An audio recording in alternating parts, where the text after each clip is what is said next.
ഇന്ന ബ്രോ ചായ. താങ്ക്സ്. ഒരു മിനിറ്റ് ബ്രോ. എന്തായി? ഇന്നാ മാസ്ക്. എന്തിന്? അല്ല, മാസ്ക് ഇല്ലാത്ത കൊണ്ടല്ലേ നീ ടവൽ കിട്ടിയത്? അതുകൊണ്ടല്ല, എന്റെ വീട് ഇവിടെ അടുത്ത് തന്നെ.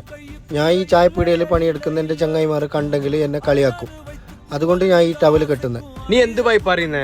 എന്റെ ഒക്കെ പഠിച്ച് ചങ്ങായിമാരെല്ലാം IT കമ്പനിയിൽ പണിയെടുക്കുന്നുണ്ട്. ഓരോ ഡെയിലി ഞാൻ ഡ്രോപ്പ് ആക്കുന്ന എന്റെ ഈ ഓട്ടോയില്. ഞാൻ നാണക്കെടാക്കിയിട്ട് വേറെ എവിടെയും പോയിട്ട് ഓട്ടോ ഓടിക്കുന്നുണ്ടാ? ഇല്ലാലോ. നീ ഒരു കാര്യം മനസ്സിലാക്കണം, ഓർ വേറെ അണ്ടറിലാണ് പണിയെടുക്കുന്നത്. ഏത് സമയത്ത് ഓരെ പുറത്താക്കാം. ഇത് എന്റെ ഓട്ടോ, ഞാൻ എന്നെ മുതലാളി, ഞാൻ എന്നെ തൊഴിലാളി. പിന്നെ നീ ഇപ്പൊ ഈ ചായപ്പീടിയിൽ പണിയെടുക്കുന്നുള്ളത്, നാളെ നീ സ്വന്തമായിട്ട് വലിയൊരു ചായക്കട ഇട്ടെങ്കിലാ നിന്നെ ഇപ്പൊ കളിയാക്കിയ ചങ്ങായിമാരെല്ലാം നാളെ നിന്നോർത്തിട്ട് അഭിമാനിക്കും. നമ്മ എന്ത് പണിയെടുക്കുന്നതിലല്ല കാര്യം, നമ്മ എത്രത്തോളം സത്യസന്ധയിലും എത്ര സമാധാനത്തിലും പണിയെടുക്കുന്നത് അതിലാണ് കാര്യം. നീ ഇപ്പൊ പറ, എന്ത് നിന്റെ തീരുമാനം?